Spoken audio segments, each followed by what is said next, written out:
Hello, everyone. This is Carliola again. Welcome to the Pageant Passion Podcast, Grounding Conversations. This is your ultimate podcast for all things pageantry. Siyempre pa si TikTok Pageant Guru Carl Loyola. And I'm your TikTok Pageant Guru, TikTok Pageant Guru, TikTok Pageant Guru Carl Loyola.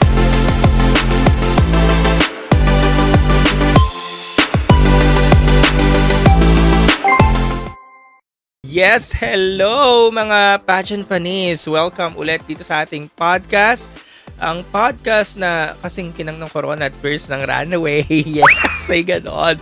So yun na nga, maraming salamat ulit sa pang-antabay, sa pagtutok dito. At ngayon, November 3, Lunes, alas 6 ng gabi. At ayun, nag-umpisa na nga po ang Miss Universe season kahapon, Sunday. And dahil nga it's Miss Universe season, mga beshi, kaya ready na ba kayo for some confidently beautiful conversations? Dito pag-uusapan natin ang lahat mula sa pageant tea, life lessons, hanggat sa mga chikahang nagbibigay inspired at good vibes. Syempre, shout out sa mga solid listeners natin from TikTok Live. Yes, kayo to, pati na rin dito sa YouTube, dito sa YouTube Live natin, yung araw-araw nakatutok, nakikichika, at ngayon nakikinig din dito sa podcast, yung paulit-ulit. Thank you so much. You're the reasons this show keeps shining brighter than ever. At kung first time pa lang dito, don't forget to hit that like, follow, and subscribe button para lagi kang updated sa mga bonggang episodes na i-upload ko. So for today's episode, ang pag-uusapan natin ay ang bongga at klaseng arrival at departure look ni Maria Tisa Manalo nang lumapag na nga siya dito sa Thailand, at kung sino-sino pa nga ba ang mga standouts for me sa kanilang mga arrival look dito sa competition. So ayun na nga, bago umalis si Maria Tisa Manalo papuntang Thailand, nagkaroon siya ng bonggang send-off sa NAIA wearing an Anthony Ramirez ensemble. At grabe, ito na nga mga sisang suot niya. Simple lang pero napaka-elegante. Very Miss Universe Philippines realness talaga. At may isang detalye na talagang napansin ng lahat. At ito nga yung black na ribbon or itong itim na laso sa kanyang outfit. Yung black na ribbon na yon, hindi lang basta accessories ha. It's actually a sign of respect. Dahil nga, alam naman natin na sa Thailand, nag-impose nga ng 1 year mourning period. So, syempre nagsimpat siya ang ating pambato dahil nga sa pagkamatay, at ito nga ay dahil sa pag-alala sa yumaong si Queen Sirikit. Ibig sabihin, hindi lang siya basta nagpapaandar nga. She showed cultural awareness and empathy. So, dahil nga dyan, para sa akin, this screams purity, grace, at diplomacy. Hindi flashy, hindi siya loud, pero sobrang powerful yung message. So, Atisa was basically saying, I'm here representing my country with respect and pride, at napaka-classy niya nga. At paglapag naman ni Atisa Manalo sa Bangkok, iba naman ang aura niya dahil nga this time si Queen Atisa nagsuot naman ng sage green modern Filipiniana Thai outfits still by Anthony Ramirez pa rin. So, sa lighting, hindi lang siya mukhang sage green, pero sage green talaga yung lower or yung bottom part ng kanyang OOTD. So ito nga, may lace top, may shoulder drape na inspired by Thai traditional attire at maluwag na trousers. Very flowy, very elegant, at mga besh, napakagandang touch yung cultural fusion talaga dito. Makikita mong pinag-isipan talaga. Parang sinasabi niya na honor your culture while staying true to mine. Syempre, hindi nga medyo acceptable ang loud colors kapag nagmo-mourn nga yung bansang pupuntahan mo. So kung napansin nyo yung color of choice niya, sage green nga, di ba? Ang ganda. Hindi sobrang bright, hindi rin naman dull, and it gives calm, sophistication, at yun nga, respeto. Tamang-tama kasi nga, Thailand was still in hindi nga loud, pero yung presence niya napakalakas talaga, diba? Face card talaga yung labanan. At ayun nga, parang sinasabi ng look niya na tahimik ako pero ramdam mo ako, diba? Yung presence pa lang niya talaga napakatindi. Pero dahil nga hindi naman talaga mawawala ang opinion ng mga pageant fans, and we Filipino pageant fans are very opinionated. Kaya yun nga, kanya-kanya pa rin ng opinion ng mga pageant fans sa social media na nagsabi ang klase na Tisa, so respectful and elegant, pero yung iba naman sinasabi medyo safe, hindi daw bongga. So honestly, both sides may point naman talaga. Pero kung titingnan mo from a diplomatic angle, smart move talaga yung understanded elegance na pinakita niya dahil nga she's entering a host country in morning. So, instead of, alam niyo yun, spectacle, she went for sensitivity and poise. That's Queen's behavior. So, ito na nga ang overall verdict natin mga pageant fans. Kung kayong tatanungin, kung i-rate nga natin ang mga OOTDs niya kahapon, ano mas gusto nyo? Yung arrival outfit niya nga or yung departure outfit? So, what are your thoughts? Comment below. But yun na nga, both looks ay may kwento. Yung una, I'm ready to represent. At yung pangalawa naman, I'm honor where I am. Hindi lang fashion, storytelling talaga through clothes. At kung ganito kabusise ang atake niya sa details, hindi na ako magugulat kung malakas siya sa Miss Universe this year. And for sure, malakas talaga siya dahil nga 'di ba yung arrival niya pa lang 'di ba, yung kagaya nga pinag-compare yung arrival niya nung arrival ni Catriona noong 2018 tapos ito 'di ba, talagang bongga talaga at pinagkaguluhan talaga siya dahil nga isa siya sa mga inaabangan this competition at siya nga kasi ang one to beat. Pero kagaya nga ng lagi kong sinasabi 'di ba, hindi lang naman talaga Pilipinas or ang delegate natin ang main character. Kung sinasabi natin ang Philippines ay want to beat, syempre para sa ibang mga pageant fans, especially sa mga supporters ng bawat bansa, meron din sila or meron din talaga sila mga kanya-kanyang want to beat. Ito yun na nga, kahapon sa arrival ng mga candidates dahil nga kompleto na ang mga candidates, ito na yun lahat talaga nag-submit na sa deadline na kailangan makarating na sa bansang Thailand kahapon November 2, so kompleto na, wala na ata tayong inaantay or ewan ko lang kung may late pa. Pero base sa mga nakita natin kahapon, ito for me yung 10 ang lalakas na ng presensya nila, talagang medyo pinagkaguluhan sa host country nung nag-arrive sila. Tingnan natin.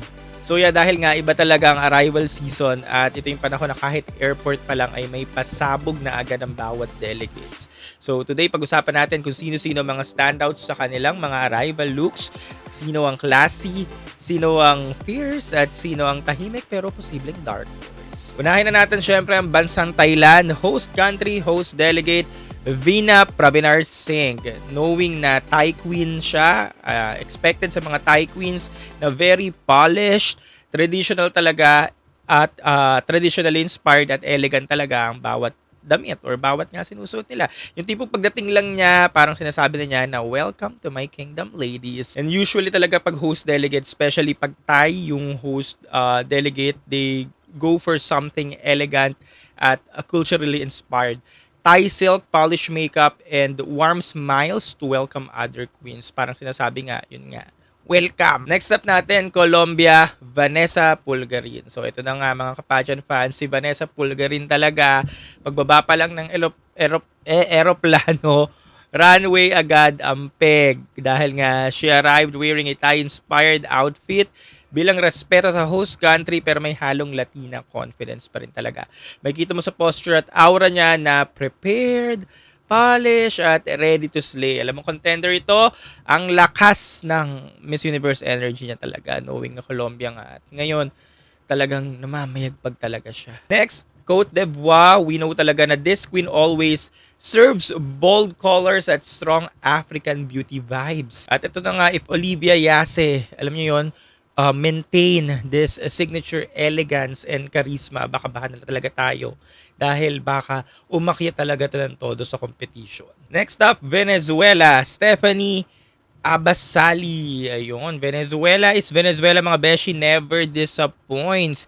At every year, glabazon na talaga ang peg. Pagdating nila sa Thailand, alam niyo yon, grupo pa lang sila, pasabog na agad at very put together, very poised, parang may mini press con palagi to sa alam niyo yon, sa mga lugar kung nasaan siya, especially nasa airport, at alam mo yung lakad pa lang niya, alam mong may crown history talaga. Next naman natin, Guadeloupe, though hindi masyadong nag-circulate sa social media yung arrival niya, pero may mga kita naman ako mga clips at nakuhaan tayo mga coverage from her arrival. So, ayun, nangingibabaw pa rin yung island girl energy niya talaga. And though hindi siya masyadong nagsisirculate ngayon, pero pinag-uusapan siya, it's a perfect opportunity for her na manggulat. Kasi nga minsan, di ba, alam niyo naman yung tahimik sa arrival, sila talaga yung bumibida habang nagpo-progress yung competition. So, yeah, watch out for this girl. Next, Malta na minimalist check ang atake. Alam niyo yun, from Mediterranean. At ito na nga siya ngayon. Usually mga European queens opted for simple but classy airport fashion. So, ayan, yun yung nakita natin kay Miss Malta. And isipin nyo, slick blazer lang yung suot niya, neutral tones, and that model of duty look. Hindi din masyadong loud pero sophisticated. Yung tipong pag dumaan sa airport, alam niyo, mapapatingin ka silently, like, wow, she's got that taste. Next, Guatemala. Unang-una, syempre, papapansin talaga natin or papansin natin yung rep ng Guatemala dahil nga din ang bagong CEO ng MU.org ay Guatemalan. So, titingnan natin kung may chance ba yung pambato nila. So, may chance talaga yung pambato nila dahil nga malakas din ang dating ng pambato nila airport pa lang. And ito si Guatemala, likely to show some cultural flair dito sa kanyang look. Siguro may konting touch ng kanilang heritage sa outfit. At ang ganda nito kasi nagbibigay ng authenticity.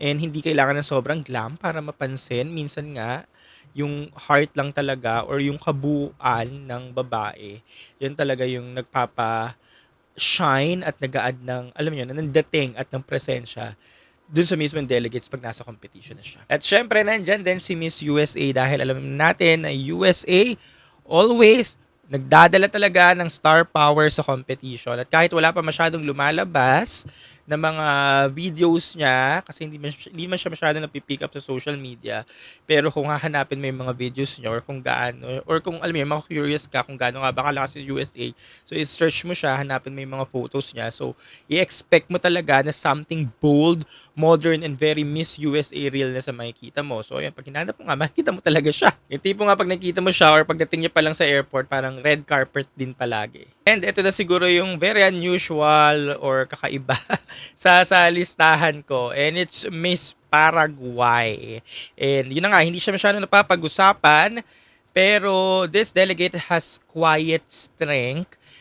Simula pagdating niya pa lang sa airport, at kung gagamitin nga niya yung kanyang arrival look or arrival grace, arrival elegance, arrival presence, kung gagamitin niya ito dito sa competition, yun nga, kagaya nga nitong styling niya, yung look niya with elegant traditional elements, baka siya pa maging dark horse sa competition. So, aabangan natin yan pag nag-progress na yung pageant. And of course, hindi nga rin mawawala ang ating pambato, Maria Tisa Manalo, na kanina nga napag-usapan na natin yung ating thoughts sa kanyang departure at arrival outfit. Sabi nga ng mga netizens, mukha talaga siyang queen pero approachable pa rin naman talaga.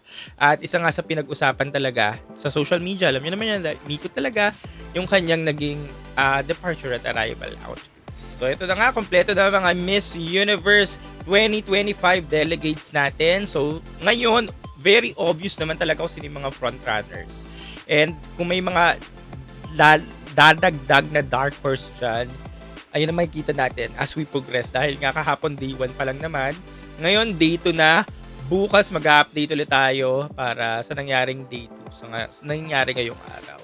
Pero yun nga, as usual, unti-unti na natin nakikilala yung mga girls at naso-solidified nga talaga na yung mga pre-arrival standouts natin, sila pa rin talaga yung ibabaw ngayon. And let's see kung sino pa yung mga mangigibabaw at kung kaya bang pataubin or lampasuin ng ating pambato ang mga delegates na nanghibabaw this competition. Alright, so there you go mga pageant fanies. That's it for our episodes today. Thank you so much sa lahat ng mga nakikinig, lalo na dito sa YouTube, mga solid listeners natin na sumusubaybay sa chikahan. You guys are truly confidently beautiful with a heart. Ayan nga, sabi nga ni Pia. So kung nag-enjoy ka sa episode na ito, please don't forget to hit that like button, to subscribe na rin kung hindi ka pa nakasubscribe, at magkikita-kita pa rin tayo sa mga susunod na episode. So maraming salamat ulit.